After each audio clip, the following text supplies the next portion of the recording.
is what is the date today? May 9th. The 9th. This is the May 9th work session of the Portland City Council. We have one subject today. The subject is the proposed budget. And Andrew, do we have the memo that has the additions? We will have something very shortly. Okay, great, no worries. I understand. There were technical difficulties this morning, is that correct? Correct, yeah. Very Stuff is good. being worked on at the moment. Will be here shortly, but Good. So it is tradition that the mayor start off with a summary of the proposed budget. I'm going to be brief. Sorry. nope, just want to make sure you convene the budget committee before we do anything else. That's a state law requirement. You just need to say that you are convening city council as the budget committee. We are convening the Portland City Council as the Budget Committee in accordance with state law. Thank you. Great. The police chief behind you, he was twitching. He was going to come and arrest me a minute ago, but now I think we're good. Carla, could you call the roll, please? Here. Here. Here. Here. Here. So if there are no objections, I will go ahead and continue with the brief statement. I think most everybody in this room is probably familiar with the proposed budget, but I'll quickly highlight some of the main issues here. First of all, in terms of the broad themes that define the budget, I think people are clearly aware that the city's economy is booming, unemployment is approaching record lows, and we've had another record year for business license tax revenues, so that's all good. Of course, we've also heard presentations from the budget office that show that if we look out several years, there is definitely a strong case to be made to be fiscally prudent and focus on our core responsibilities. And this budget attempts to do that. The budget also attempts to make significant investments to address the real concerns of everyday Portlanders. There's another theme that was very important to me during this process, and that is I didn't want to surprise my colleagues. So I think all of my colleagues are pretty well versed in terms of what is in this budget. Much of what is in this budget reflects their priorities and their interests. And to the degree possible with the resources available, I worked hard to create a consensus or get us at least as far along towards a consensus as we could so that we can focus the remainder of our deliberations on issues where we might have some honest disagreement. Topping the list of priorities in the proposed budget are livability, road maintenance, community policing, housing, homelessness, and resilience. And I would just say quite bluntly, these are the issues that I hear about the most, and that's why we wanted to focus on it. We're obviously grappling with issues of homelessness. We've defined our approach to homelessness around compassion, around livability. We are adding 4 park rangers to patrol the Springwater Corridor and the parks in East Portland to ensure that our parks remain livable spaces and that they're open to all. In addition, it adds 5 rangers to retain patrol services in the Central Business District so that the downtown and waterfront can remain vibrant, welcoming, and safe places for all. The budget seeks to manage the impacts of camping on neighborhoods, the right-of-way, and other city-owned property by increasing efforts to remove trash, needles, and semi-permanent structures that have been abandoned on public right-of-ways. It expands the Office of Neighborhood Involvement's graffiti abatement program to address the recent uptick in graffiti to fund an additional 1.2 million square feet of graffiti removal. It maintains timely and effective customer service in response to noise complaints. It maintains a live answering of the noise hotline and provides adequate administrative support to sustain the noise control program. It improves abandoned and dilapidated properties in neighborhoods throughout the city and moves forward with foreclosures on vacant and distressed residential properties. In terms of improving roads and critical infrastructure, I believe most have heard about the Build Portland proposal, what it seeks to do as tax increment financing comes back into the city's general fund as urban renewal areas expire. We have 10 urban renewal areas, and then the prosperity initiatives. Over the next 20 years, the intention of the proposal is to incrementally bond against those resources and use the capacity that would be created to address the significant backlog that the city has racked up in terms of transportation, parks, and other civic infrastructure. That represents about $600 million in additional resources over 20 years. It does not use all of the tax increment financing that is available, but it uses certainly a large chunk of that tax increment financing that is available. The proposal does also include the creation of a technical advisory group to help inform decisions about what the top priorities around infrastructure investments would be. And I want to be crystal clear that the purpose of adding this to the budget is to create the stream of revenues and the bonded capacity to invest, but it is not to dictate where those resources go. That decision still gets made by the city council, not by the mayor independently through that process.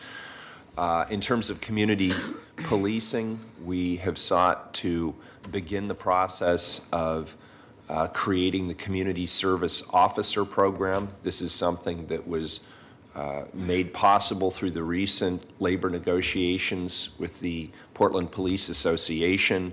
And we are including 12 CSOs focused on engaging directly with the community, as well as undertaking work on livability issues to increase the amount of time patrol officers are able to spend on proactive community police work. And just to add one more layer of clarity, my personal vision for the CSOs is that they would be non-sworn and that they would not carry lethal weapons. They would potentially still have protection, but the intention is not for them to carry firearms. To improve housing stability, this launches the Office of Tenant Landlord Affairs. The office will develop a new rental unit registration program, collect and analyze data from the approximately 6,000 eviction notices currently filed through the Mount Lemmon County court system, provide referrals to people at risk of or experiencing eviction to existing community services, and increase by five-fold the number of people served with fair housing legal assistance.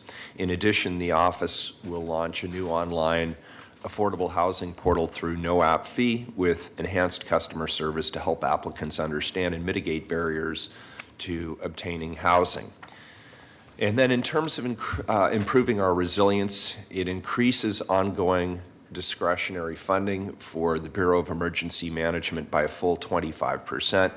This represents the largest increased investments for the Bureau's operations in a decade. And in part, this reflects the heightened awareness of the residents of this community to the potential threats of earthquakes, and it also reflects some of the emerging best practices around resilience.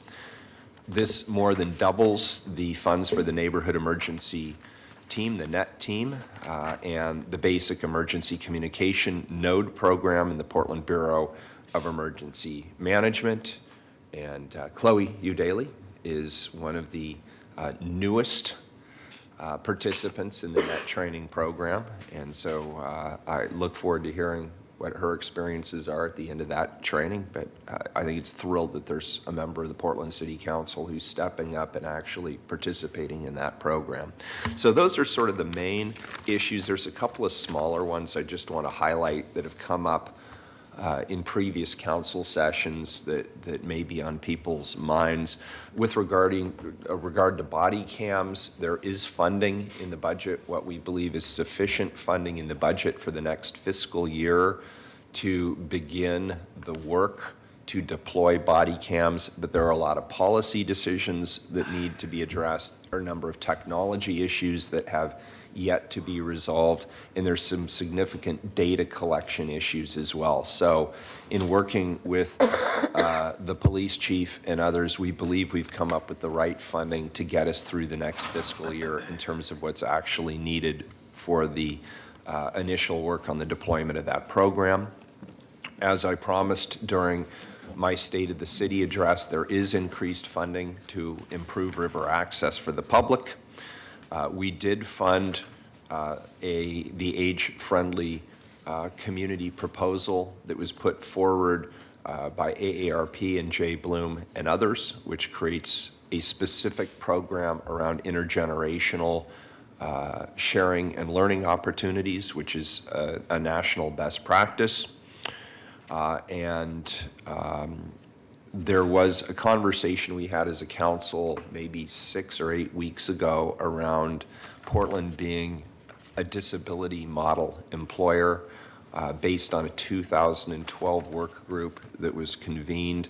The 2 positions requested in support of that model employer program have been funded in this budget. So I think those are some of the highlights. I don't know, Andrew, if you have the memo yet. What I'll do, let me walk through some issues. Why don't you just walk through it? We've got some We things don't coming need on. the- Thank you, the Mayor, memo. for Thank you. the outline. So just in terms of process, just since, we've got new members of council and some new community advisors as well.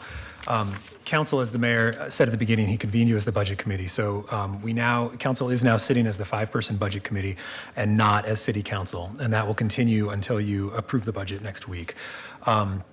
The rules under that are generally the same as regular council, but they do vary a little bit. And one of the things that state law is pretty clear about is they discourage budget committee members from having budget conversations, substantive budget conversations outside of the public committee meetings. So I don't think that's a whole lot different than the regular rules about building consensus outside of these meetings, but particularly around budget issues.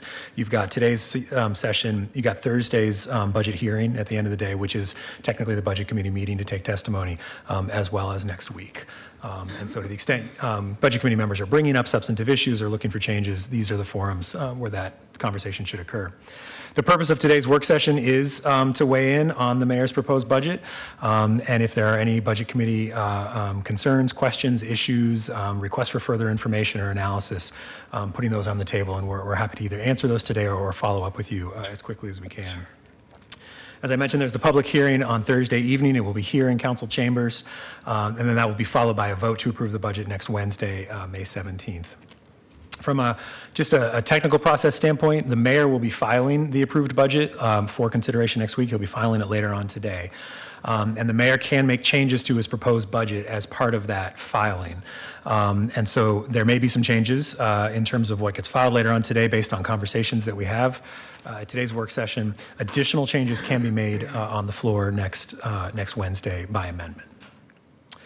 The approved budget requires 3 votes to pass. It does not need or have an emergency clause. And then after approval of the budget, it goes on to the Tax Supervising and Conservation Commission for a 21-day review period, and it'll come back to council for final budget adoption on June 9th. And with that, if the supporting documentation's not here yet, why don't we go ahead and move into some general conversation. And what we're working on right now is just finalizing sort of what the mayor is, the draft of the change memo. That'll sort of show the draft of what will be filed later on today to sort of spur this conversation. But as that's arriving, why don't we go ahead and open up the floor. Great. I'll start. Please, Commissioner Saltzman. Very pleased to see your support of the Vision Zero implementation plan with $1.6 million in capital grants. Last week, Mayor, we heard from the East Portland Action Plan update and a very great program the Police Bureau is offering to provide driver education, driver training for immigrants and refugees. And it's a cost of $55,000 a year that they have primarily cobbled together funds from the East Portland Action Plan as well as grants. I would very much like to have the flexibility in the form of a budget note so that the Bureau of Transportation could fund that program through the Vision Zero implementation funds that you've proposed in your budget. So I would work to bring something forward. Very good. And I guess I have a protocol question, colleagues. This is a work session. I believe we could put amendments on the table if we want now, or alternatively, we can just submit them at a later date. Can I speak to that, Mayor? Please, Commissioner. We are serving as the Budget Committee, and therefore we do have the authority, I checked with Andrew, to actually take up amendments and the like. It has been our practice not to do so. particularly because you have not filed your proposed budget yet. So it has been our practice to simply float issues of concern, have a dialogue, give you a chance to evaluate them. And what we're doing is previewing that if they don't make their way into the mayor's filed budget, each of us reserves the right to maybe revisit the issue next Wednesday. So that has been our practice. Good, thank you, Commissioner. That's a great clarification. Director Scott, can I impose on you and your team then to please keep a running list of suggestions, such as the one Commissioner Saltzman has made with regard to the budget note? So what is coming now around now? So these are, and again, I want to stress this is draft because it won't be filed until later on today. But we tried to capture here are the general fund changes from the mayor's proposed budget, which he announced on May 1st, and the document, the actual proposed budget document you received yesterday. And so if it's helpful, I'm happy to walk through these. Yeah. Okay. Why don't we do that, and then we'll get back to Commissioner additions or suggestions. Great. Thank you. So we'll just sort of walk, and you'll see the general fund ongoing column on the left, and the general fund one-time column is the second column over, and then other revenues. So the first change involves the uninterrupted power supply at the Bureau of Emergency Communications. As you know, there was a failure of that a few weeks back. It's not exactly clear how much this is, but the estimate right now is $400,000 one time, and that funding would be set aside. BOEC would still need to go through the whole process of, I think, the RFP, et cetera, but it's making sure funding is available to make that fix when they figure out exactly what needs to be done out at BOEC. There are 2 positions being added to the Bureau of Environmental Services, and I think the Public Utility Board is here today. They did talk about those during their meeting last week, and they sent a letter to council, I believe, just yesterday. And so the pub chair is also here to talk about his support of those positions. Letter of support, correct. There are changes in the Bureau of Planning and Sustainability. There's some carryover funding for beach access, floodplain regulation, historic resource inventory, and off-road cycling, $53,000 total. Within the city budget office, there is carryover of the budget software replacement. This is funding that you had allocated previously as we're continuing to move forward with that project. So $439,000 discretionary and $520,000 overhead carryover for that project. And I think I gave you an update at that during the CBO budget hearing a few weeks back. And then also some funding around process improvement in the system we've set up there with Denver Peak Academy and trying to get training for city employees on process improvements in their workplace. Under fund and debt management, there is a carryover offset from contingency. This funds, Claudio. So this is the offset. This is the funds coming in from 16-17 into 17-18, but then being used in the budget process to fund the carryovers that you see here. The item that comes after that is the overhead reserve. This is a very technical issue. We need to set aside general fund discretionary to make whole the overhead bureaus because they will have paid this year for expenses that are now being carried over. So it's just a set aside to refund them. Moving on to the Office of Equity and Human Rights, and everything you see on here that's carryover, these are things you actually approved in the spring bump in terms of the carryover, and this is the second stage of that where you add them to the budget, the funding that you already removed from the current year to carry over to next year. And so in the Office of Equity and Human Rights, there's $42,000 for data analysis support. Within the Office of Management and Finance, what you'll see there, the BHR site team manager reduction. In the mayor's proposed budget, it is proposed that one of the site team managers within the Bureau of Human Resources is reduced. In this approved budget, we are adding that position back in due to some workload and other concerns within the Bureau of Human Resources. And then there's a carryover there within OMF, within the Bureau of Revenue and Financial Services. And finally, OMFIA balancing, which is just a technical adjustment. Within the Office of Neighborhood Involvement, the converting the mental health specialist to overhead change. Yeah, that was actually a decision that was made previously, I believe, in a previous budget process, and it hadn't gotten caught, and so we've just made that change now. So it saves discretionary and moves a portion of that position to overhead. So a technical true-up. In terms of the carryover of homelessness and housing outreach, council approved this in the spring bump as well, the $230,000 carryover.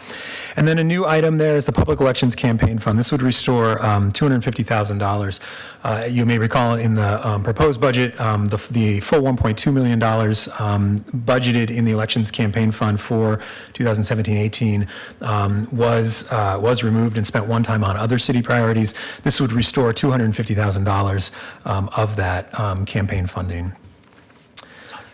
Within the Office of the Auditor, there is $147,000 added for an audit of the Regional Arts and Culture Commission.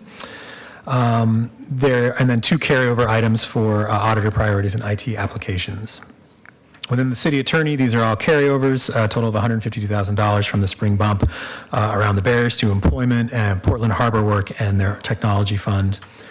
Within the Office of the Mayor, there's a small carryover for staff support of $45,000. Within the Bureau of Emergency Management, there are carryovers for the COOP, Continuity of Operations Planner, Energy Infrastructure, and Map Your Neighborhood for just under $100,000 total. Within the Bureau of Transportation, there is $250,000 added of one-time general fund for the Downtown Marketing Initiative, and my understanding is that PBOT may also be adding funding to that from the garage revenue, but I may let PBOT speak to that. But this is a $250,000 one-time allocation. That's a new item for the approved budget. Within the Portland Development Commission, carryovers for entrepreneurship and innovation funds of $100,000 total. Carryovers within the Housing Bureau of $144,000 for homeowner retention funding. Within Portland Parks and Recreation, carryover for master plans, that's the full $210,000 council approved in the spring bump.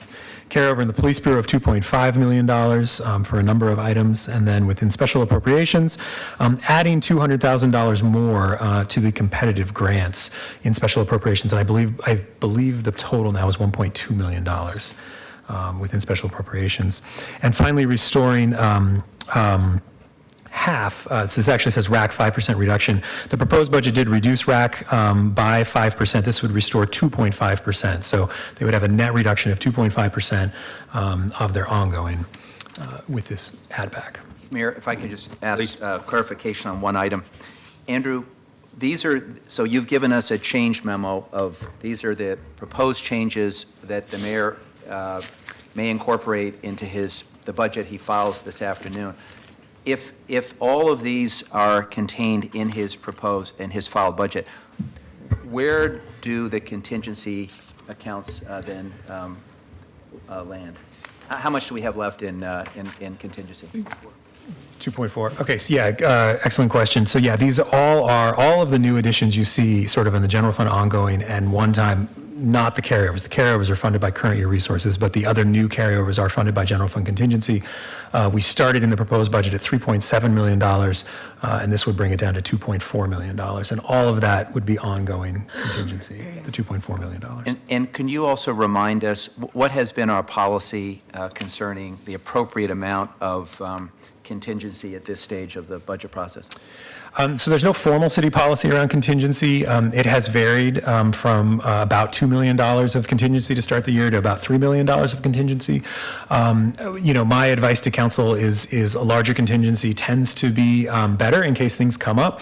But I think, being above $2 million doesn't give me significant concern going into next fiscal year. If I may, colleagues, there are a number of labor issues still outstanding. And so, I would add an addendum that in years where there are a number of labor issues outstanding, it's probably a better year to have more rather than less. Which is, one of the reasons you proposed to add the 3.7 million, correct? Did you, and I should have made very clear, our phenomenal citizen budget advisors, I apologize, I should have noted your presence earlier, have been phenomenal during this budget process. And I can't say how much I appreciate Pam and Frida and Sho for the amazing work they've put in, the time and energy they've put into this budget process. I want to be very clear, you are full partners here, so feel free to chime in. Just Frida, please. Are these on? These are all new. If they're not, Kristen will, If they're green? I think they stay Yeah. on now. Okay. I think it's down, Okay, yeah. I didn't know how they worked. yeah, unfortunately, you have to hold them really, really okay. close. Sorry about that. Just a question on contingency, just because I deal with that with our school district as well. What percentage of contingency are we holding over? Well, so, yeah, let me clarify. The city has a 10% general fund reserve of Okay. over $50 million. That is budgeted separately, and there Okay. are pretty strong financial policies around when we're allowed to use that. But it is, for lack of a better term, firewalled. In addition to the reserve fund, which is really set aside for big catastrophic disasters, floods and earthquakes, et cetera, or really significant negative downturns, we also budget a general fund contingency, which is meant to address urgent and unforeseen issues that come up during the year that just weren't included as part of the budget So process. that's okay. It's terminology between a school district and cities, so That's I right. just needed clarification on that. And in addition, we actually have ending fund balance as well. So we, as a city, exceed the Government Finance Officers Association standards for reserves. Andrew, isn't the reserve also important for our bond rating? Very. Sho, did you have a question? Okay, very good. She'll come back to Dan. Is it open yet for questions or Yeah, comments? sure. I think, why don't we go through and get the commissioners' reactions first, and then let's open up the floor for your reactions to the reactions. How about that? That's fine. Perfect. That'll be fun. Commissioner Saltzman, please continue. No, I think I pretty much stated that I would come back with a budget note that would ask that of the 1.6 million that has been budgeted for Vision Zero implementation projects, that PBOT have the flexibility to fund the very good program to provide driver training and education to immigrant and refugees if we can find other capital sources like SDCs to cover the capital budget. Very good. Could I ask a question related to that, Andrew, which is, within the Bureau, wouldn't the Bureau ordinarily have that flexibility within the Vision Zero line item? That's right. Legally speaking, commissioners in charge and bureau directors have wide flexibility in terms of how they spend funding. We generally recommend to bureaus that if council has been specific in stating something about how they'd like funds to be expended, that it's a good idea to return to council, either in a bump or just through an informal memo if those plans change. But legally speaking, under local budget law, that flexibility exists. I mean, I'm certainly not saying I don't support that. I was just curious as to whether it's really necessary or whether the Transportation Commissioner already has that discretion. Yes, I think Very good. he does. Thank you. Okay, thanks. Commissioner Fish? Thank you, Mayor. First, on the change memo, I want to thank you for including the 2 additional positions at the Bureau of Environmental Services, and I want to thank Alan and other members of the pub that are here for convening a hearing in order to evaluate that request. And we believe these positions are important to our long-term capital plan to really turbocharge the work we do over a 10-year period to become perhaps the first city bureau that is pay-as-you-go on infrastructure. And Mayor, we appreciate you including those 2 additional positions in your change memo. I also want to acknowledge that, Mayor, you have proposed putting back a portion of the cut to the Regional Arts and Culture Council, and that was an item that I think Commissioner Udaley and I were going to discuss at this work session. I appreciate that you have done that, and also budgeted an item for Iraq audit. This is something, Mayor, you and I have discussed, and we think that after 22 years, and given the timing of having a distinguished leader transition to a new leader, we think the timing is right, and the auditor does have a slot that opened up, so I appreciate you budgeting for that. Could I ask a question on that? Yeah. I don't remember allocating money for audits before. So what would the 174,000 be for that isn't covered by the auditor's budget? Commissioner? Yeah, so the audits that the auditor does of city bureaus are covered through their general fund discretionary and overhead. They do charge PDC when they do audits of the Portland Development Commission. They have not done, and when they audit public funding that goes to, say, the Regional Arts and Culture Commission, which they did, I think it was the 1% for art recently. They do that as well. But an audit of an outside agency, in their view, is beyond the scope of what would be covered Thank by you for the explaining. appropriation. So, Mayor, thank you for those changes. I have a number of potential changes I just want to flag from my colleagues, get some feedback. The first is to restore $66,000 in one-time funding, one-time general fund resources to the Portland Development Commission to increase funding for Venture Portland's Catalytic Investment Initiative.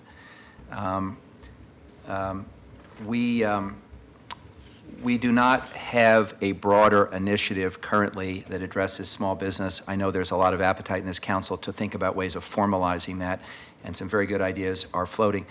But we do have in Venture Portland a partner that's doing a terrific job building and strengthening neighborhood small businesses, 95% of which employ 5 or fewer employees.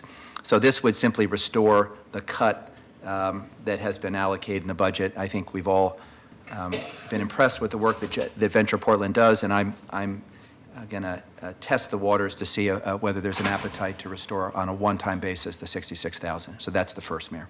Thank you. The second has to do with the Rose Festival. And I'm going to propose that we allocate $100,000 in one-time resources to the Rose Festival. And frankly, I would prefer they not have to compete for this through the special appropriation process, because I think they are unique and different. And I might, Mayor, actually suggest that of the $200,000 that you have proposed allocating to additional resources to special appropes, that this be considered in your budget for $100,000 going to the Rose Festival. And here's the rationale. The Rose Festival, a number of years ago, was declared the official festival of the city of Portland. Without going into all the history, I think it's fair to say they haven't always felt like the official or special festival of the city. And I appreciate, Mayor, the leadership that you've shown in your first 100 days. We actually concluded and signed an MOU with the Rose Festival that had been collecting moss for over 4 years. And frankly, I was embarrassed that that was drifting as long as it did. In addition, we actually don't treat the Rose Festival different than other events. So, for example, they're required to seek to pay permitting fees to the various bureaus. Just by way of ballpark, the fees they'll pay Portland Parks and Rec will exceed $100,000 this year. I'm not quibbling with the fact that they are billed. I charged them myself when I was the Parks Commissioner. I'm simply saying that comes out of their resources. They were not able to run the half marathon this year, in part because of some logistical issues with the city and the loss of a sponsor. There are some parade amenities they've had to cut back on, including things like porta potties and some other things that they would normally build into their plan. And finally, they anticipate this year the need to have some additional security precautions, which I don't think we have to go into in any detail in this session.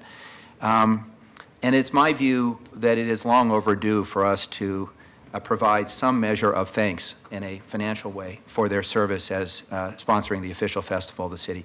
And I would ask my colleagues to consider a one-time $100,000 appropriation. And my proposal, Mayor, since you're likely to ask for an offset, is that we maintain special appropes at $1.1 million and allocate $100,000 of that to the Rose Festival. Thank you.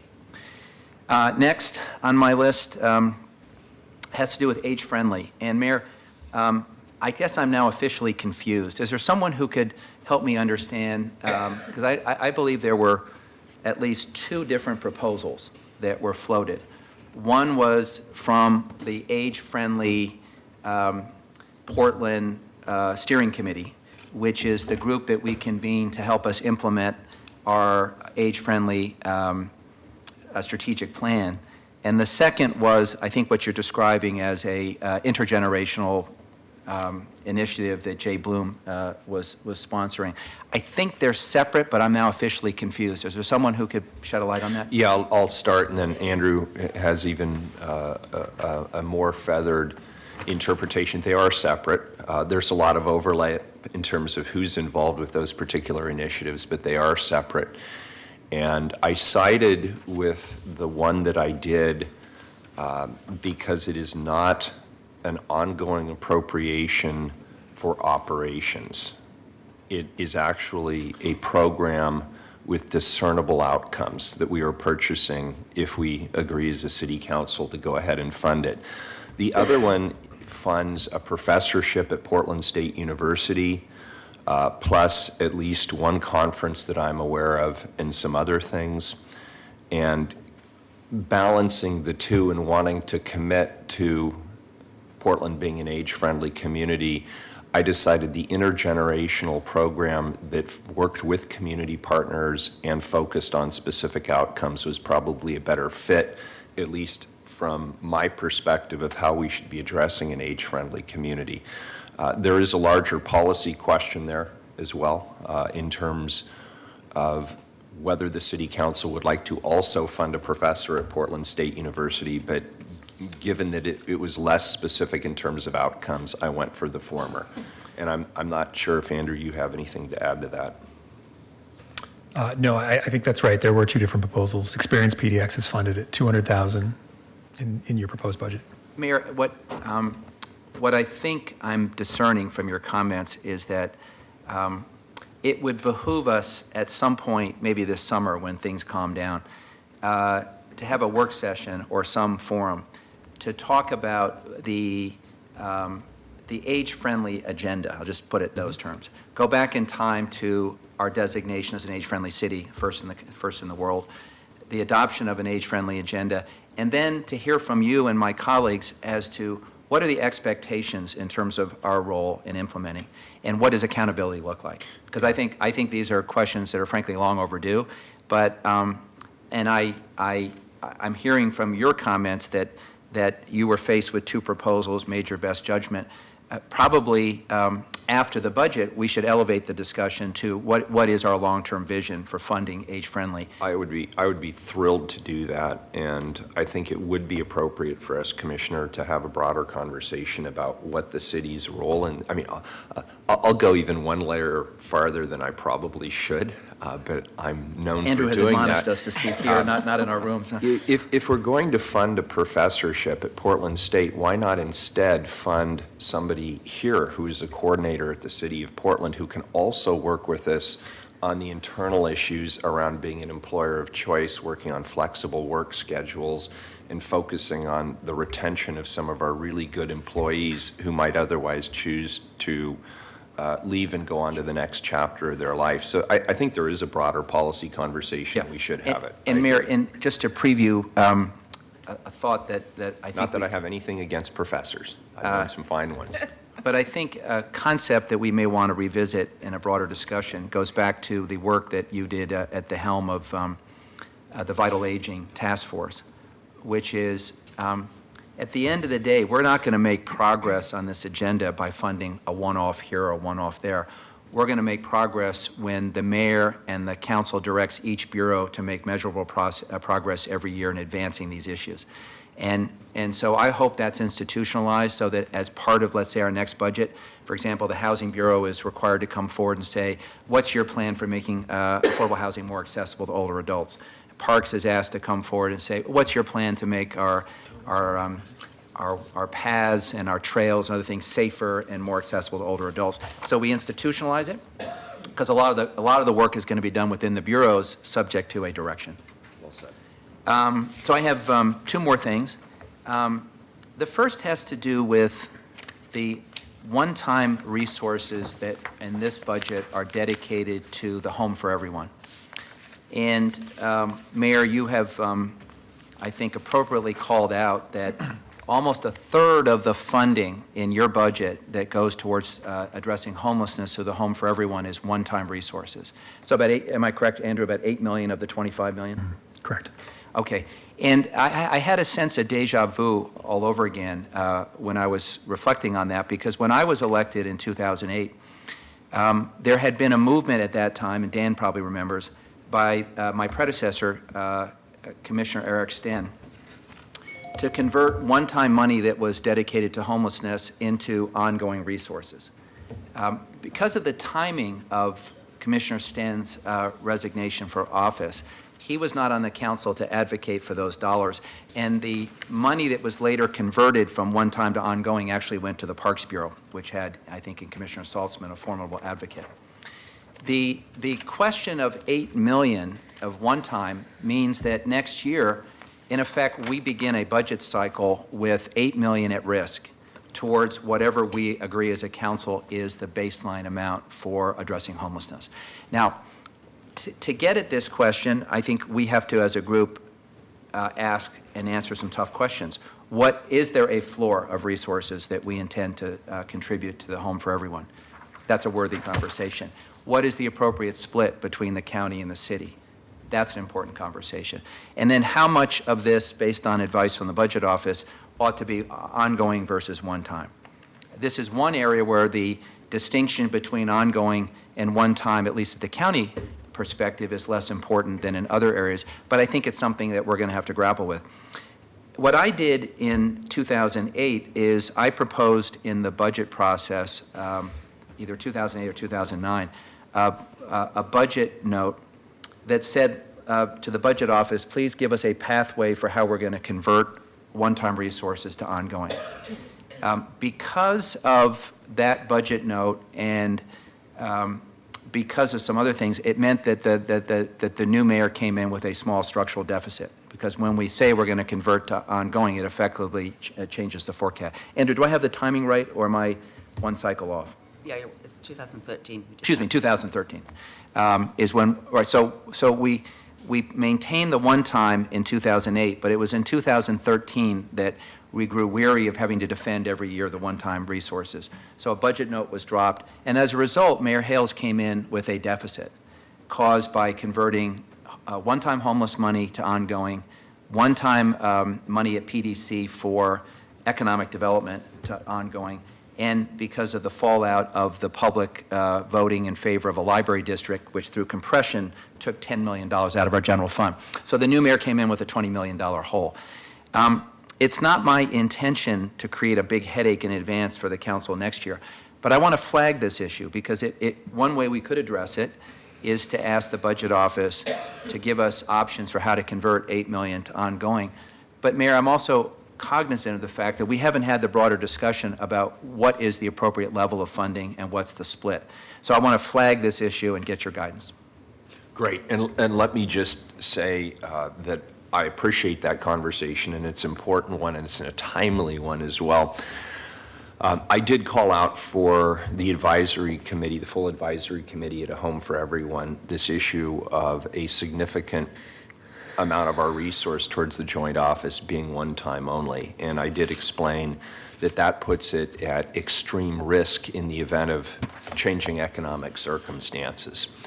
And that is news that was not particularly well received. So I think it's a good conversation to have, and certainly our county partners are prepared to have that conversation jointly.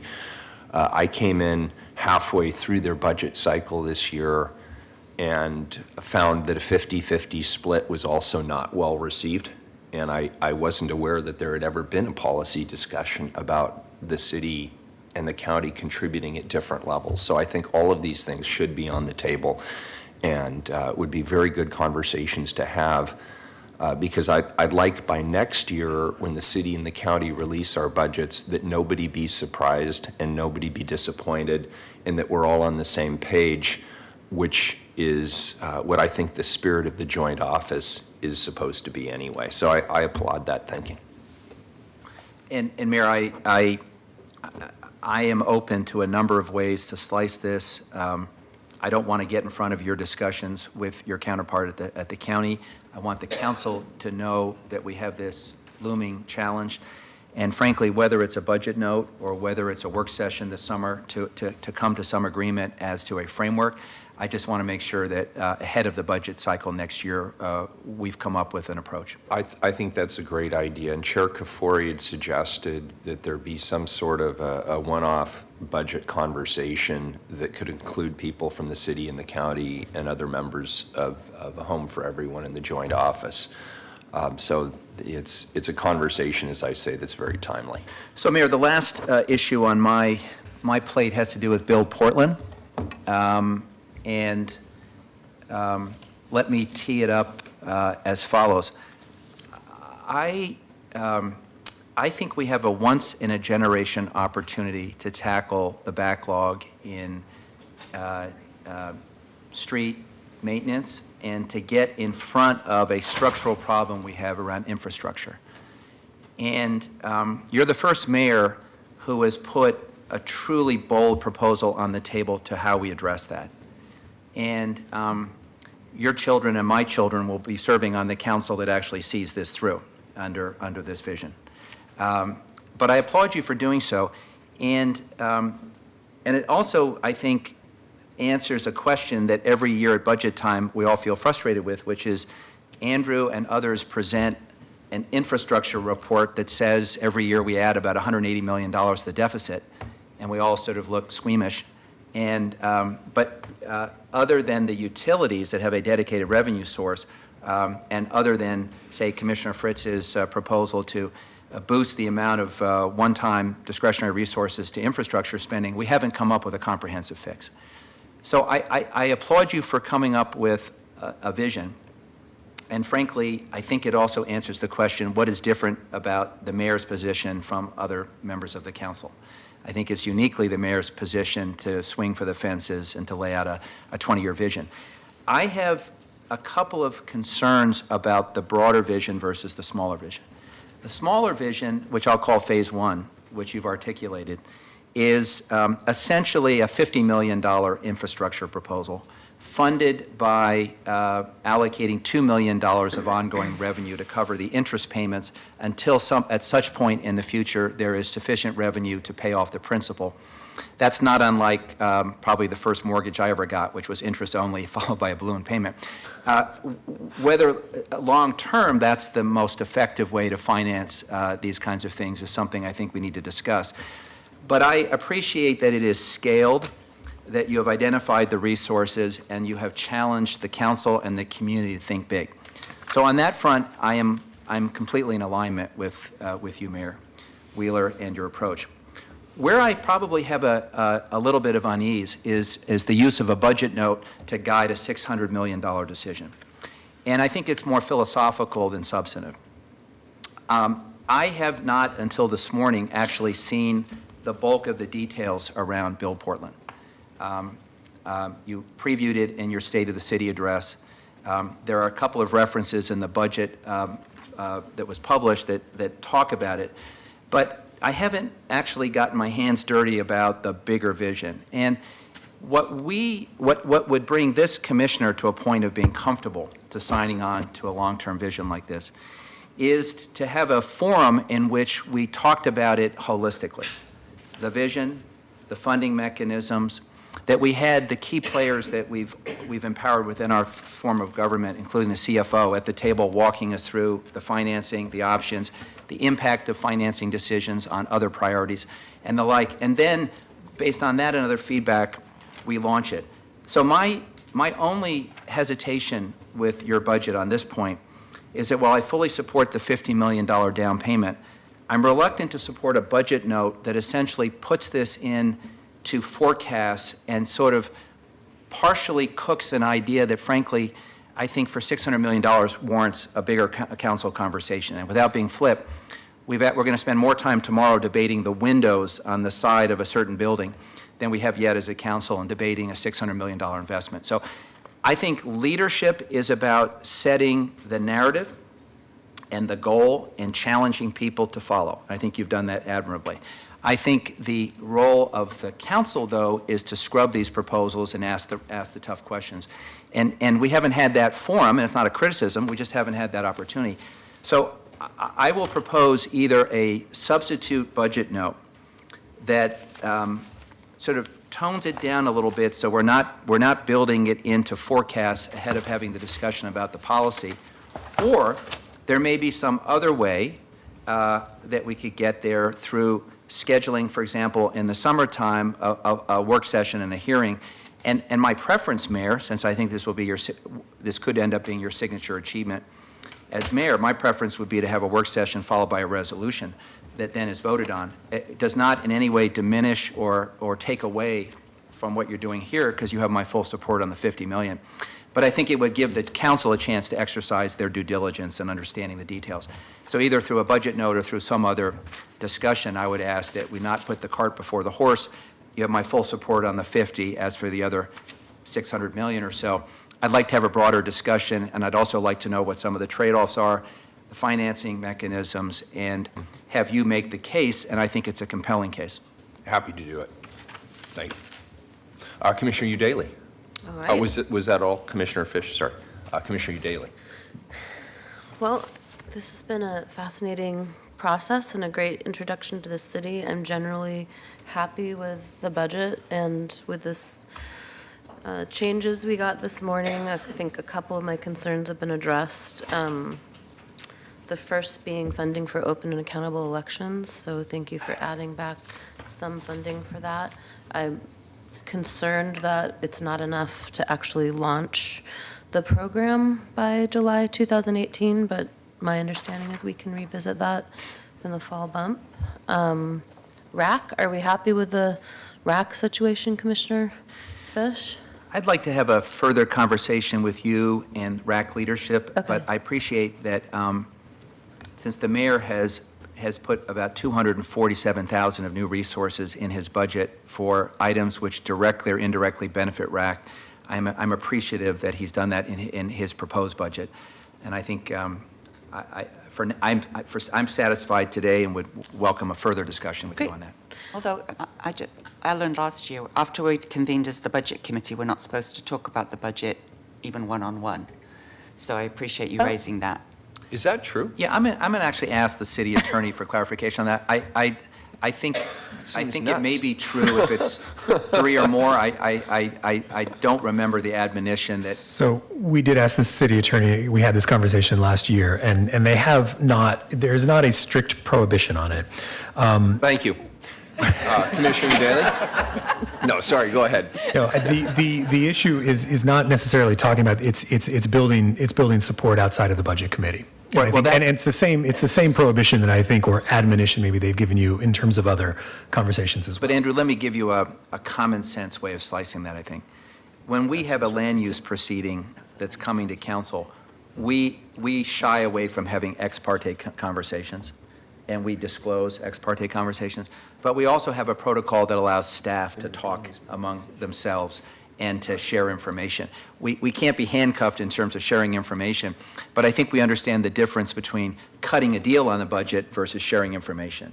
And if an advocacy group comes into my office and represents that Commissioner Udaly's office has a certain view, I'm likely to dispatch my chief of staff to find out if that's true. And I don't see anything in our rules which precludes that kind of due diligence. Okay. Seeking clarity on a couple items. One is where we stand on Roots to Rise, the Pano Housing and Community Center development. I understand housing has a approach, but I don't have clarity on that. Yeah, and I unfortunately don't have any new news for you today, except to tell you that I've asked both the Portland Development Commission and the Housing Bureau to find the resources to make it happen. I had a meeting yesterday with the leadership in the Housing Bureau, and we went through some options, but I don't have any specific update for you today, Okay. but I will keep you informed Okay. without making any decisions with you. The next is, I guess I'm just a little hazy on the funding for Venture Portland because we've heard from some small business constituents that they are concerned about a cut in funding for business associations, but when I read the narrative, I didn't quite see where that was happening. Yeah, there is a reduction off the ask. Director Scott, could you clarify the two sources now? Because we have we have. Venture Portland made a $200,000 request. The mayor included $100,000 in his proposed budget. The current fiscal year, they got $166,000, and so that was Commissioner Fish mentioned a $66,000 add to get them back to where they are in the current fiscal year. That's a number I've discussed with Venture Portland. It would allow us to continue initiatives like the program to expand capacity to East Portland business districts and others that are lagging. And so it would put them back to the same baseline of resources they had this year. Okay. Next is Youth Pass. I'm glad to see that we're funding it. I agree with, I don't know if we're calling it an audit, but a hard look at the actual costs to TriMet. I do support funding Youth Pass for all our students, not just PPS students. And I would suggest that if we are going to move to a needs-based model, that we might want to consider something other than qualifying for free and reduced lunch, because those are extremely outdated criteria that doesn't really reflect the reality of the cost of living in Portland. So if we were to do that, I think it would be a financial burden to thousands of families across the city.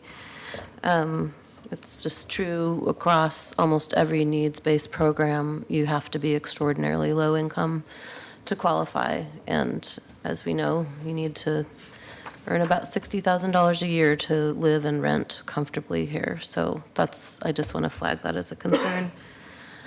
I'm interested in Commissioner Fish's proposal for the one-time funding for Rose Festival. My big issue around Rose Festival, which I raised at the session when they came to visit, is public restrooms. We're really lagging behind in supply of public restrooms in the city, and when big events like this happen downtown, it's really a burden on the business community. And we already hear routinely from businesses whose doorways and parking lots are being used as public restrooms, which is the nicest way I can think to put it. So I think that would be a worthwhile investment and perhaps make the festival a little more pleasant for everyone involved. And then the last thing I want to flag, and I don't, it's a concern I share with Commissioner Fritz, I'm going to let her delve into it, is the marijuana tax allocation, because I am concerned that we are not spending it in the way that we had agreed to, and we are also hearing complaints from members of I guess, minority small business owners in particular, who feel that they were promised some funding that has gone away. And if we're going to have that conversation, can I just ask to have the lay of the land? Because we've heard from some folks that are very involved in cannabis regulation, and they haven't raised a concern about the mayor's budget. They have other concerns about our attorney general at the federal level and ongoing work to streamline the regulatory side. But we've not had those concerns. So I'd like if I could get a context for the concerns. Are you finished? I'm done. Thank Okay, you. so let me lead right on there. Big Cannabis may not be concerned about the allocation, but some of the small businesses and individuals trying to get into the business have significant concerns, as do I. I mean, Council has been very clear that when we pass things on the ballot, we're going to do what we said we're going to do. Even on the arts tax, which we then realised there were some challenges with it, which we wished we had been able to change, but we did what we said we were going to do. The Parks bond that we passed for $68 million, we give annual reports, we have it completely open, transparent, what we sent the money on and how and what we said we'd do and what we did not. So to think that we're not going to do what we said we were going to do, what I said we were going to do, and what the council last year, with Commissioners Fish and Saltzman support, if we're not going to do that, I think that's highly problematic for future things that we would put on the ballot. So the question in Measure 26-180 was, shall Portland establish 3% tax on recreational marijuana sales, fund drug, alcohol treatment, public safety, support neighborhood small businesses? That was, and so the support neighborhood small businesses is not in the mayor's proposal. In the summary, which again the council approved. There are multiple different things that we said were on the table for possibilities. Not only police drug and alcohol driving under the influence training and enforcement, but also firefighter paramedics, street infrastructure that improves safety, support for neighborhood small businesses, and providing economic opportunity and education to communities disproportionately impacted by cannabis prohibition. It requires independent city budget office oversight, annual public reporting, annual city council vote on allocations, and periodic audits of funds. And we had people, Senator Lou Frederick and Jesse Horton of the Oregon Minority Business Association, who put their names in this voters pamphlet with a statement saying that it was going to fund things like expungement of records. So at the very least, I would like there to be a separate vote on the allocation of the cannabis tax revenue. I'll just point out that the allocation in the mayor's proposed is $1.7 million for the service coordination team and $500,000 for the traffic division, so $2.37 million going to the police bureau. And then there's a participatory budget with $500,000. And it's not clear what that is or how the direction will happen. I promised, and you'll remember, Commissioner Saltzman, that you were very concerned about having a process that everybody could participate in and have a say in how that new revenue is spent. So I'm very concerned about the fact that we are not proposing to spend it. We're only leaving a very small portion of it for the community to weigh in. Can I ask a question? Because when Commissioner Fritz raised this issue, I went back and read the transcript of the council hearing, and I looked at all the documents. I remember I was very clear when I voted that it would be the council that ultimately determined how the tax revenues would be spent, because I increasingly am concerned about niche taxes that are where the decisions are made by small groups of people that somehow undercut or diminish our obligation as a budget committee to decide how resources are allocated. So the question, so I've always been clear that it's the council decision how to spend the money. I guess the question I would ask of you, Commissioner Fritz, is as you read the ballot measure, who are the groups of people that in the ballot measure you believe are authorized to make recommendations to us about spending decisions? And how would you determine, how would you plan to engage them? But who are they, first of all, that have been given through the ballot measure some standing to make recommendations to us?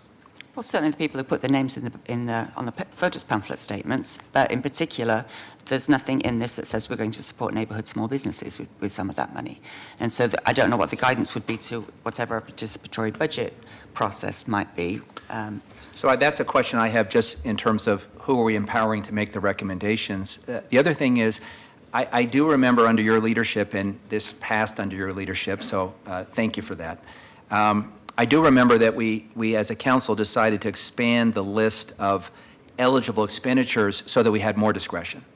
And it could have, I don't know if the exact language is including but not limited to, but that was the spirit. Let's make it as broad as possible to give council the broadest discretion. And so my sense is that the 1.7 SCT fits squarely within that. Now, whether it's a wise decision to backfill an existing expenditure or versus a new expenditure, I think is a council discussion. But the SCT program, which diverts people from the criminal justice system, allows them to address their addiction, and has an astonishingly good record of getting people who have drug and alcohol addiction issues back on the street. I would think that's squarely within the parameters. Except it's about harder drugs and alcohol. People do not go into that program because of excessive cannabis use. So yes, it's definitely under and you're right, it did say in the ballot explanation, including, not limited to, but it had a whole paragraph on support for neighborhood small businesses, especially women-owned and minority-owned businesses, including but not limited to business incubator programs, management training and job training opportunities, and providing economic opportunity and education to communities disproportionately impacted by cannabis prohibition. And we were the first in the nation to to say that we were going to dedicate some of that money to that purpose. And Mayor, how much in your budget is of the cannabis, of the marijuana tax money, how much is budgeted and how much is reserved for some future discussion? So it's all allocated, but 500,000 of it is allocated towards a participatory process to be defined. And it was really my hope with that piece, it would be narrowly focused on a couple of areas. And then whoever we as a council or a budget committee feel should be engaged in that participatory process, however we decide to structure it. I thought it would be interesting to let the community itself decide. And Andrew, if you want to get to the specific dollars and cents, you have that in front Yeah, of you. no, you've outlined it. The $3 million is allocated. And you know, to be clear, the decision to allocate towards some existing city programs is a key way that this budget is balanced. Council has the authority in terms of how to allocate these dollars. And if the mix that's in the proposed budget, you know, if council wants to change it, you know, council can certainly do that. I want to stress, to the extent we fund less service coordination team or less traffic division, then we will need to find other ongoing cuts in other bureaus to make up that difference. The $500,000 for participatory budgeting was left open to cover some of the other things that were mentioned in the ballot measure. And really, participatory budgeting is new to the city. Other cities have done it. The whole purpose of that is really to do, it's a long outreach process. It usually goes on for months, where you bring in all the interested stakeholders and other parties. They really get to decide how to allocate. Ultimately, it's a recommendation back to council. But that's the idea, is to get that feedback. I do want to say there is that the total estimate for the fund was $3.5 million. We were advised by the Revenue Bureau and agreed to put $500,000 in reserve because it's a new tax and we don't know how much we're going to collect. It is possible, as we get through the end of the year and see these revenues, that there will be a little bit more in that fund than currently budgeted. Although actually, I did check with we had said approximately 3 million, and I checked with Thomas Lanham and got the answer that yes, it's probably going to be around there. I'd like to elaborate a little bit on why this is an area of interest for me. So we're talking a lot about equity and justice. We're looking at community benefits as we move forward on cleaning up our Superfund side and women and minority, utilization of women and minority contractors when we're embarking on publicly funded projects. We have community members in our city who have been disproportionately affected by a failed war on drugs for decades. And although the wording seems malleable, I think it would send a very disappointing message to that community if we don't allocate anything specifically around supporting women and minority small businesses. I've lost my train of thought. You get the gist, though. I don't know where you can find the money that we might want to take back out of there. I guess that's another conversation, but members of communities of color have had a lot of broken promises from this city, and I would prefer not to be part of another broken promise. And regardless of whether the statement in the voters pamphlet constitutes a promise, I do think it was clearly our intention, and I think it's problematic that we're not allocating anything for that. Chloe, let me just raise a red flag, because I fully support allocating an amount for a purpose. And if it is a participatory budget process where the council agrees to a pot and it goes out, let's be clear, we don't actually, it could come back with recommendations that don't address the concern you've just raised. So that's why when I voted in favor of the referral, I said ultimately the council will decide how the money is allocated. Because with all due respect, you could set up a process where people came back and said, we should invest it in something that is on the outer edges of the statement in that voters pamphlet and may not comport with our long-term vision of how to get at these problems. And I thought ultimately the council is accountable. So there is nothing in there that says ultimately the council doesn't make the decision. The question I think that is raised is, what kind of community feedback did we intend on an annual basis to make these decisions? This isn't quite like the children's levy. It doesn't have that structure, but it does have the flavor of something other than just our normal budget process. And I would welcome a sense from both of you about how in our next budget cycle we might structure that. And also what amount of money in this budget cycle would be appropriate for a parallel process of getting community feedback on priorities. Well, Does that first, make thank you, sense? Commissioner Udaley, for your explaining way better than I did why you're concerned about this.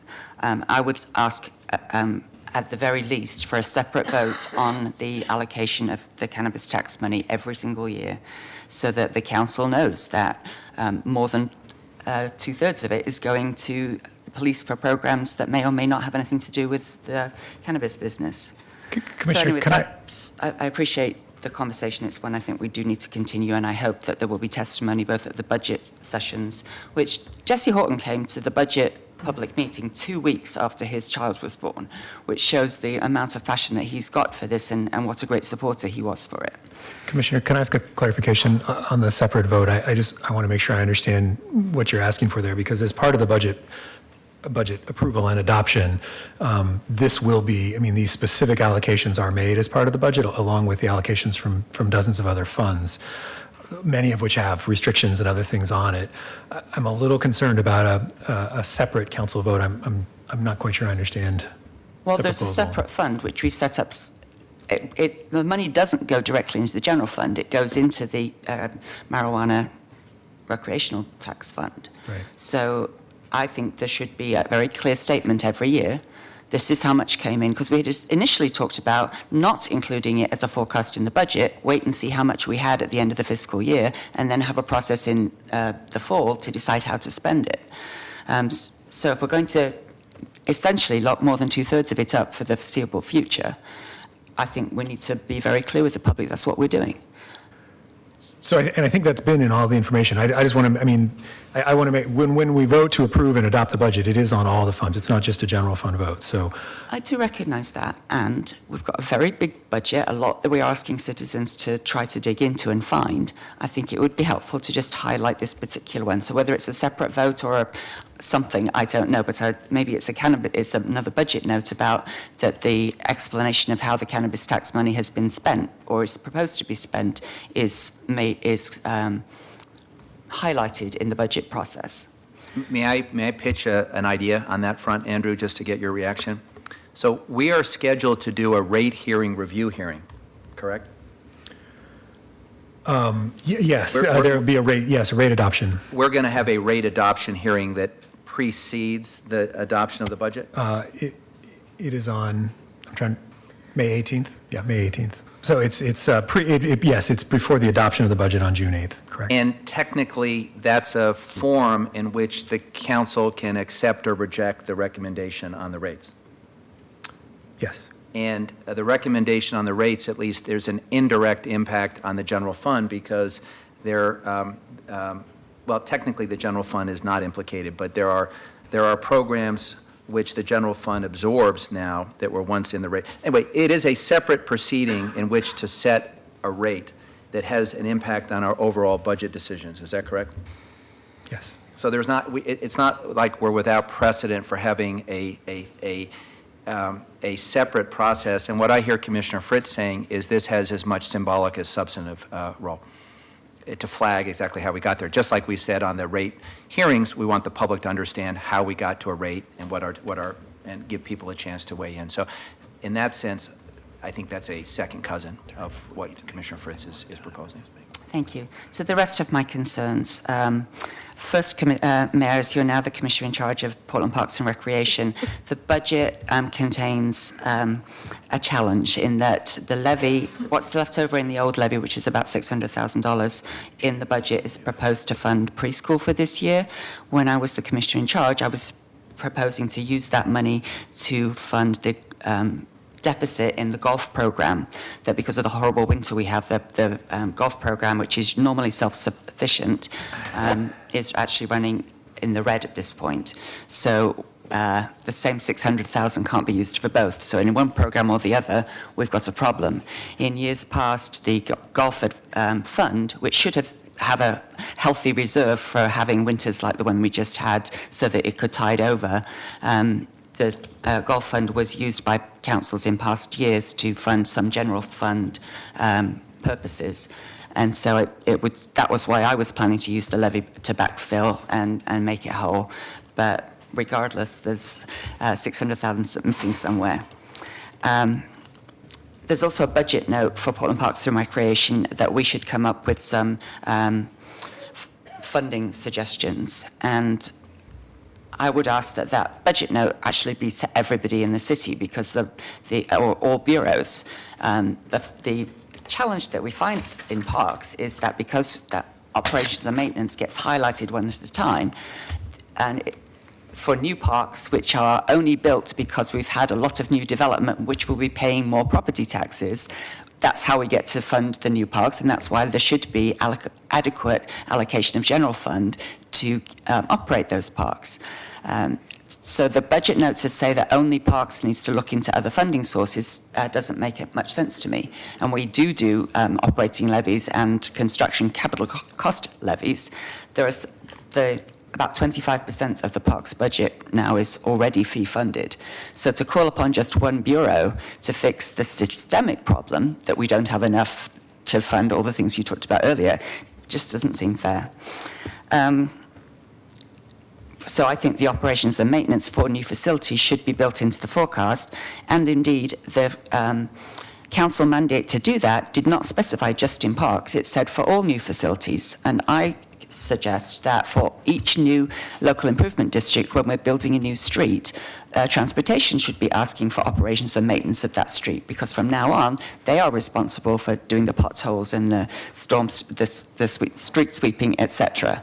So I would like to see, just like when Parks brings forward the plan for a new park and an estimate for the operations of the maintenance goes into it, all the other bureaus that are building new facilities should also be doing that. Youth Paths. I do have a suggestion on Youth Paths. I can no longer support just paying for Portland Public Schools and not paying for the East County districts. I've done it several times, and we've tried to look at other programs, and it always comes in at the end, and we always get hundreds of messages from frantic students and families saying, you can't cut this program. And I cannot this year support just giving it to one of the 3 school districts, which are entirely within Portland. So my suggestion is take the money of the $967,000 that's allocated in the mayor's budget and divide it between 3 districts, Portland Public, Park Rose, and David Douglas, in proportion to the number of free and reduced lunch students that they have. I certainly agree with Commissioner Daly that's a very rough guide for how many families need this program, but since it would be the same rough guide in each of the 3 districts, I think that would be fairer. And we would give the money to the school boards so for you to decide how to allocate it. I know there's been discussions with David Douglas and Park Rose that not wanting to invest in the 3-way proposal that Portland Public currently has, with the district, the city, and TriMet allegedly taking some of the hit. If we did it the way that I'm proposing and just fund in each district the free and reduced school lunch for the next year, we would be able to check, TriMet would be able to check and see for youth passes, which they're going to be able to check much easier with their HOP thingy, but also they know how many of the tickets or youth passes that they currently sell. We can see, did that drop off, increase significantly when Portland Public students no longer get a bus pass, whether they need it or not. So that's my proposal, and I can give more details if anybody's interested. The third thing is on budget notes. I mentioned the Portland Parks and Recreation one. I'd like to see one for Portland Police Bureau that says that they will assign 2 officers to graffiti abatement. It doesn't make any sense to me to put the funding in for the removal, which I certainly support, and not have the capacity to do what was going really quite well several years ago, of working the police and the Office of Neighbourhood Involvement working together and giving a clear message that graffiti will not be up in our city, and we will go after you. It's just rampant right now compared with how it was 4 or 5 years ago. And so I would like that budget note. I'm concerned about the Office for Community Technology. They're under the Revenue Division now, which is within the Office of Management and Finance. We heard a lot of testimony from the Open Signal folks that of concerns about how their programs are funded, and also the entrepreneurial nature of the Office for Community Technology and the community accountability with expanding broadband and the digital divide, etc. It's really hard for the staff there to be able to do all the outward work when they're in a bureau revenue, which is much more concerned with how the money comes in and out. But they do have a very significant amount of money that they help to utilize. They also staff the Mount Hood Cable Regulatory Commission, which has $20 million over several years that they are responsible for. So I would like us to discuss, have a budget note saying, look at, would it be better for it to be a standalone bureau? Would it be better to have it in the Bureau of Planning and Sustainability, since they do so many collaborative things already? Or should it remain in revenue? I think that that's a question that needs to be called several years after it went into revenue from being a standalone. I think that might be covering everything I wanted to say at this time. Thank you. Very good. And if I could just chime in on a couple of these, and these are all great thoughts. And I look forward to continuing the conversation around OCT. I think that's a good thought. The youth pass, I'll tell you where I was with the original budget. My original budget cut the youth pass. And then I realized that was not a very nice thing to do to school kids who are going to start signing up for the youth pass in July. And so I think it would be too disruptive. But in the back of my mind, I'm wondering, how the heck did the city of Portland get on the hook for over $1 million a year to fund bus passes? As noble a cause as it is, here we are talking about other core programming that we're struggling to fund. And I actually like your suggestion with the caveats that Commissioner Udaley put on the table. I agree the equity issue is as troublesome as the funding issue itself. It's hard once we get to the $1 million to then explain to people in David Douglas and Park Rose why Portland Public Schools gets the funding, but their kids don't. And I realize, there's some stipulations around yellow bus service and all of that. But it still doesn't make a very clean talking point, and I can't say it with a straight face. As I mentioned previously, I want a marginal cost analysis of this program, because I'm not convinced it takes $3 million to operate this program, and I think there's a better way, working with TriMet and the districts, to figure out how to fund this. Comment on one thing? Please. Because I said that the money in my proposal would go to the school districts. For those that have yellow bus service, we heard from Park Rose students that if they miss the yellow bus, then there's no way for them to get to school. Similarly, for students staying for after-school activities, if their activity runs longer than the activity bus. So the school boards would be allowed to either match it like Portland Public, or just buy student tickets to give to those students who particularly use it, particularly in East Portland, where there are not as many TriMet lines anyway. So that was kind of why the stipulation would be it should be used for transportation, but how these school boards allocate that would be up to them. Yes, and continuing my cranky old man theme. Wait, I want to add something to the youth pass. Commissioner Udaley. Sorry. I would just like us to dispense with this myth around the East County school districts not needing youth pass because they have yellow buses. They have yellow buses because they have inadequate public transportation. That's the explanation was given to me as to why we weren't funding them last year, is because, they don't need them, they have yellow buses. But I've learned since then that it's a little more complicated than that, and I do think it's vitally important that we figure out how to fund all three districts, because as we know, thousands of people have been forced out of the central city and into East Portland, and that's due in no small part to our failure to provide adequate, affordable housing and protect renters, and I really feel that it's the least we can do to make sure that their kids are able to get to school and work and after-school programming. But I think all of these are good ideas, and I agree. I don't necessarily believe that TriMet needs us to pay a third of the cost. Yeah, I'm just figuring in terms of the hierarchy of how can we best help as close to the center of target from our own mission as a government enterprise is providing transportation really the best and highest leverage of city resources? And I think that's an open question. My own vote on that would be no, it's not the best and highest use. The issue with the, as I said, continuing my cranky old man theme, the preschool program is a highly valued community program, and it is the only program, I believe, where we've actually been lobbied by the Speaker of the House and state legislators to keep it open. And irony aside, what we decided to do there was create a runway, but I want to be very clear and very much on the record, as valuable as the program is to the families that use it, again, I question, why are we in the business of providing early childhood education when we have state government that has responsibility for education in the state? And in one of the greatest ironies, we have the people at the state level telling us to continue to please fund preschool. We probably should be putting a return to sender stamp on it saying right back at you.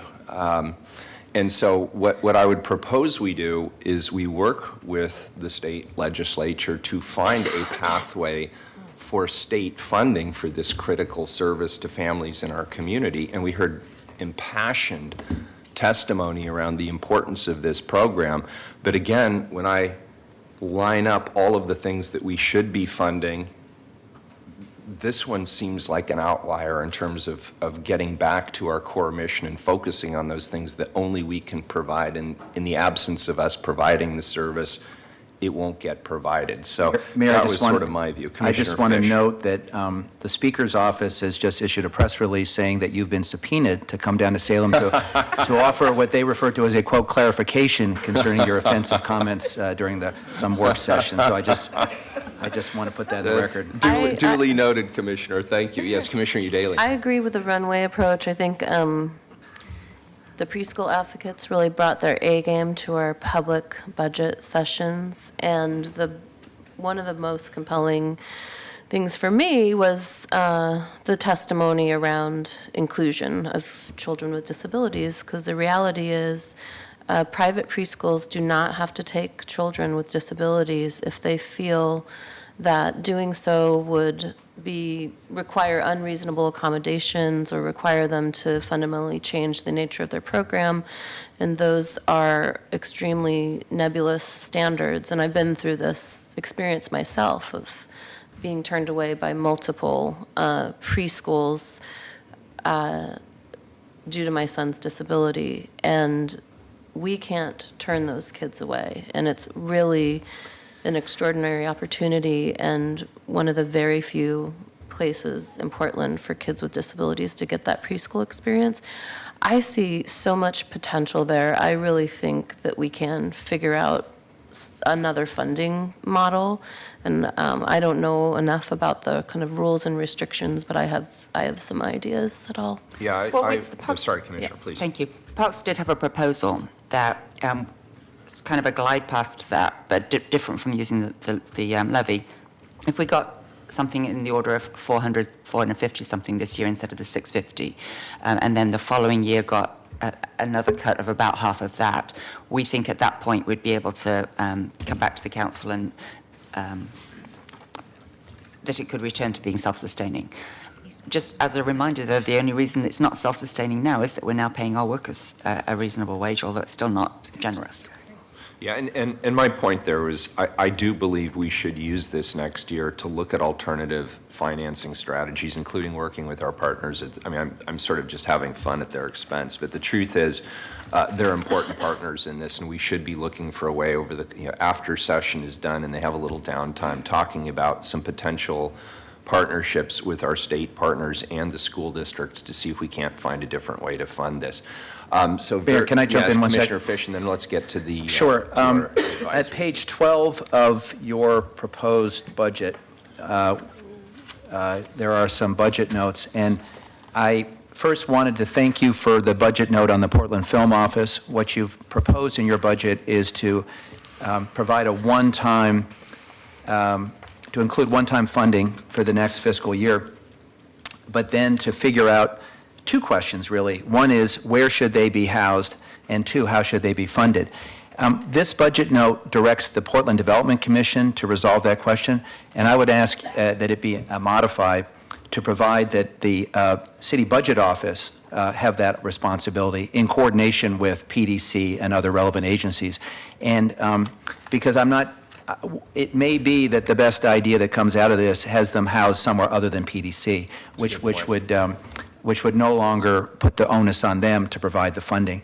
And I have a number of ideas I'd like to raise and have evaluated by the Budget Office. So that seems like Good. an easy. Let's do that. An easy fix. That makes sense, Commissioner. And the other thing, since we're talking about big, complex policy questions, and since Andrew has put a gag order on all of us so that we're not allowed to Nick, do our could I jobs interrupt for a anymore. sec? Can I ask, kids, where are you from up there in the balcony? Catlin Gable. Folks, I didn't even see you guys up there. Can we welcome the kids from Catlin Gable who are here today? Was this not the most interesting thing you've ever seen? Yes. Glad to hear it. Thank you for visiting us in City Hall. We really appreciate it. Thank you for being here. Sorry, Commissioner. No, Mayor, thank you. And I guess that since we're putting big policy questions on the table, in the light of something that Commissioner Udaley said a moment ago, I want to flag an issue with respect to Renter Landlord Services Program, which is an initiative that Chloe has championed. The mayor has put initial funding in his budget, and which we all support. This is currently, as I understand it, envisioned to be a city program. But Commissioner Udaley, you said something earlier that reminded me of something an advocacy group raised with me recently, which is because of market forces and because of policy decisions, people are being pushed to the fringes of our community. And that means beyond the borders of Portland. Mm-hmm. And in fact, increasingly pushed to the margins of Multnomah County, which, as we know, does not neatly overlap the city of Portland's jurisdiction. And I hope, as part of this process, we are seriously considering the role of the county in administering this program, which could be both a substantive role and a financial contribution, because it would seem odd to me that we would develop a new program like this but not cover those people who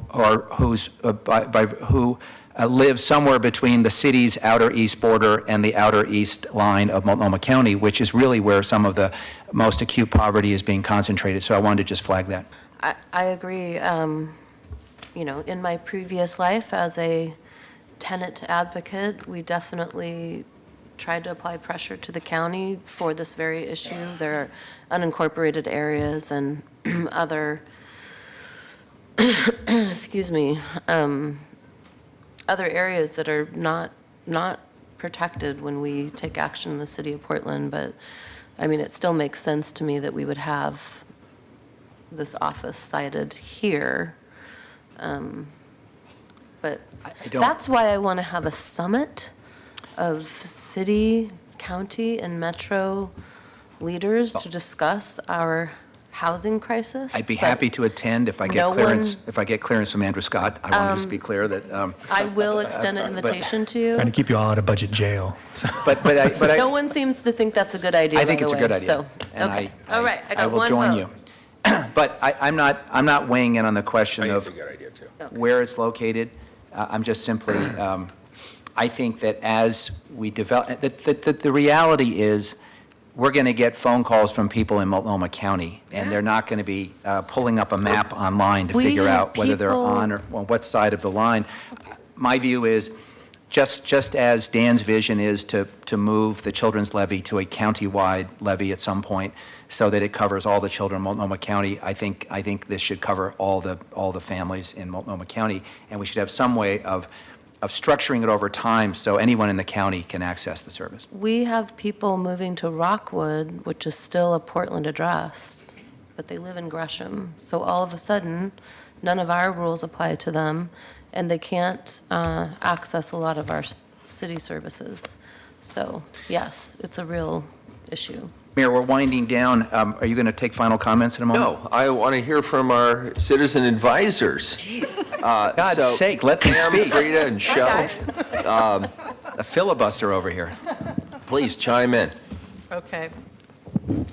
First of all, please excuse me, because immediately after I finish speaking, I have to run out of here because I have another meeting to go to, and it's not that I'm not very interested in what my colleagues here are going to say, I just have to Thank you. leave. First of all, let me say I was very pleased to see the focus on many programs that have to do with our youth, especially our most vulnerable youth, and all of our youth that provide the greatest promise, I think, for our city. So I would look at pre-K, which has already been discussed, the bus pass, and then nobody has even mentioned Summer Works, which I think is a great program, and I'm very pleased to see that the city is continuing with that program.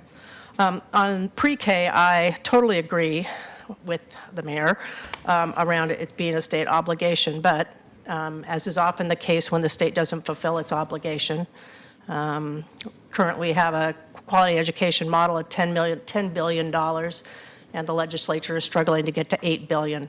So we're $2 billion short. So what do we do here in Portland? I think we gather together and we figure out how to make it work for our kids. And so I'm very appreciative of the continuation of that pre-K program, and am hopeful that one of these days we'll be able to fund public education in the state at the level that it should be. And then the bus pass, I do want to say thank you for all the years that you have funded the bus pass for Portland Public School students. But I also agree that it makes sense that we should be expanding that and looking at the other districts that are within Portland and providing that same opportunity for those students, particularly because our school districts do have a very high level of students who are historically underserved and living in poverty. And so that's very important to me personally that we look at that. There are so many moving parts after 8 years on the Portland School Board. I know how many moving parts there are to the bus pass, and it's TriMet, it's the state, and it's each of the individual school districts. All of them play a big part in providing that funding. And so I guess my advice or my request of the council would be that you look at putting together a work group. If we're going to go ahead and fund it this year, then let's put together a work group and figure out how we do this in the future. And be sure to include both TriMet and the COOs of the various school districts that understand how transportation funding works for those different districts. Should we take a vote on Pam chairing that work group? Hearing no sure. objection? Thank you very much. I appreciate that. Thank you. But I do think it's important that we get the people involved in that discussion who actually know how it all works. Because we all have great ideas, but they know how it works. So let's get those folks involved. And then the last comment that I had was around, I saw continuing to see I think it's under the Office of Human Resources, but I'm not sure, there was created a City Disability Equity Program, which I'm assuming is a citywide program. And so we had earlier discussions in our meetings around equity and equity offices in each bureau. And I would continue to push for a city government-wide equity program, not bureau-specific equity programs, but citywide. You need to create that culture throughout the city. It can't be a bureau-by-bureau culture. It has to be a citywide culture of equity. And so I would encourage you to look at something like that. So those are my comments, and thank you very much for the opportunity to serve on this. It's been fascinating for me. Pam, thank you. We've so appreciated your Thank you. service. Thank you. And I would say that with the equity, it's not either or, it's both and, in my opinion. Thank you. Frida? Okay. Several things. First, I want to thank you for still supporting the SROs. I know there was some press recently of students that don't like them. Out in David Douglas, our administration and our schools really support them. We feel they're an integral part to connecting students with police and becoming not fearful, especially with all our immigrant community, so they understand that the police in Portland are very different than the police in Somalia and some of the countries they come from. In regard to the youth passes, because I do know how some of the funding works in our school districts, we do have the yellow buses, and we don't have the extra funds for that 1/3, is which I've stated in the past. I kind of like Commissioner Fritz's idea, because then we could choose at least helping some of our students there at the high school that really need it. And just for information, in regard to free and reduced lunch, out of many, I was on the low-income fare task force, and we looked at how you would qualify. And free and reduced lunch is at 200% of median family income. It's one of the highest of many of the different options. Even with that group, we were having difficulty, okay, what do you pick so that you capture those people, as many as that need it? So that's out there. I do know at the state level, Opal's youth group is going after funding for the school districts. I would encourage the city also to advocate to get that moving. I'm not sure where in the process it is right now, but I like the idea. It was a grant for $5 million, and those school districts like ours that don't have it would have an option to apply for it. And so I think it would help the city if we were able, if the state was able to do that on that, to give us a little help. And also in regard to TriMet, I agree with the audit, because they're saying the low-income task force to fund that program for low-income fares is between 11 and 13 million a year, and I assume that's a lot more people than what is getting youth passes on. So just kind of a sense of where they're going.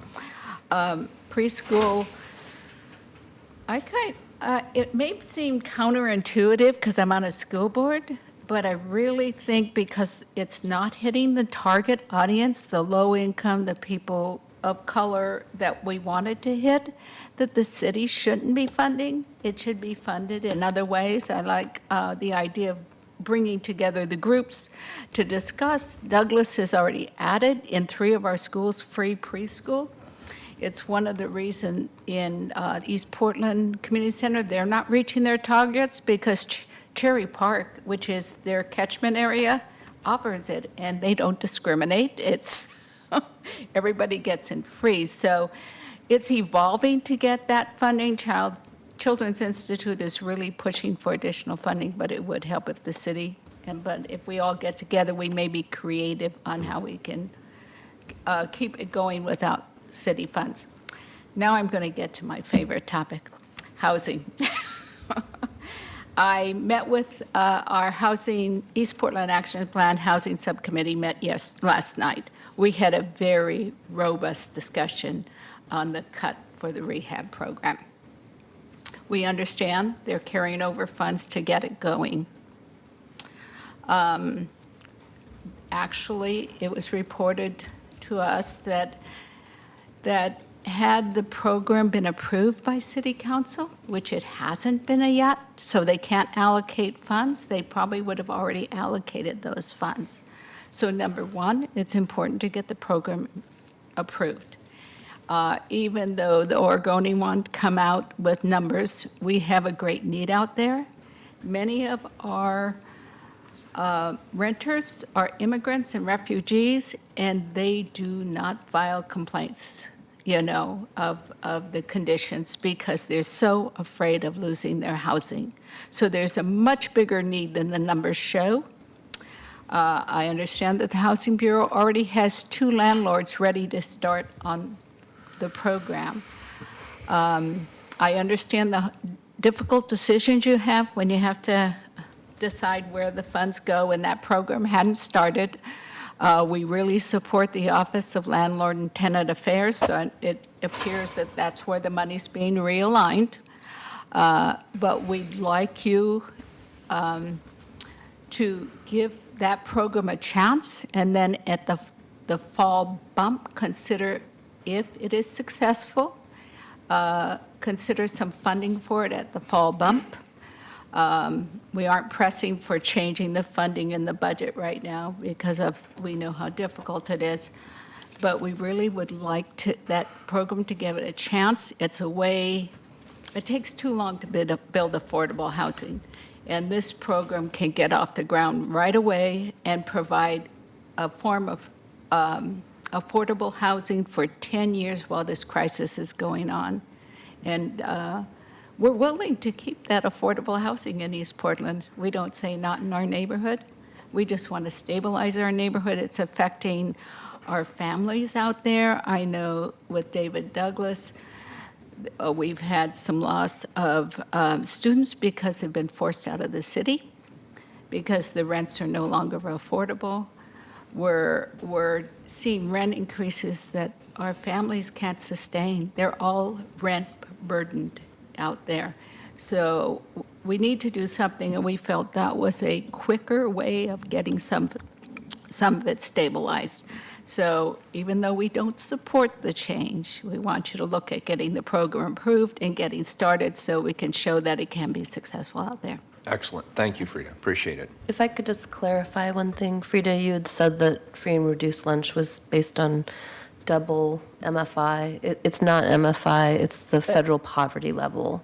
So Right. for a family of two to get free meals, it would be $20,826, which is extremely low income for the city of Portland. Sorry, I was No, thinking of the it's- AFI yeah. and stuff. We had so many numbers at that meeting, and Yeah, I totally understand. All the acronyms make my head swim, but it is, the point is that Yeah. when they were looking at, that was one of the ones at the top end of all the different programs. So, which isn't saying much No, because I our agree. standards are about 40 years old and do Yeah. not reflect the reality that we live in today. But Yeah. I understand. Thanks. Mr. DeZona? Thank you very much, Mayor. Having been the very first opportunity to serve on this advisory committee, I've learned quite a bit about the city budget process. And I'll echo my fellow advisors' comments about issues about schools, transportation, and so on. But perhaps I can focus on one area that I may have expertise, being probably the oldest person in this room. Oftentimes, I find myself to be the senior citizen representative. And I served actually on Chair Wheeler's Committee on Vital Aging about 10 years ago. And I was the oldest person at that time, I'm 10 years older now. So I do think the age-friendly city concept that's been floated around, I think is very important, because I said this 10 years ago, some of us are not the problem, we're still part of the solution. So I hope that you see senior citizens not being a problem for you, but part of the solution. We can still contribute financially as well as intellectually. So hopefully we'll continue to move in that direction, making City of Portland a very age-friendly place for all of us. So thank you very much for the opportunity and honor to be here to serve. Thank you, and I so appreciate Pam and Frida and you, Sho, for all of your participation in the many, many hours of meetings and the hundreds of documents that you've absorbed. We appreciate it very much. Colleagues, before we adjourn, is there anything else for the good of the order? Director Scott, anything else? Just want to make sure you go back to your script because we are not adjourning. We are actually continuing the session. My script. My script. Your Kingdom First script. This is why, folks, I didn't go to Hollywood. Oh, very good. At the conclusion of the work session, this statement is read into the record. This meeting of the Budget Committee is continued to Thursday, May 11th at 6 p.m. in Council Chambers, City Hall, where public testimony will be received on the proposed budget.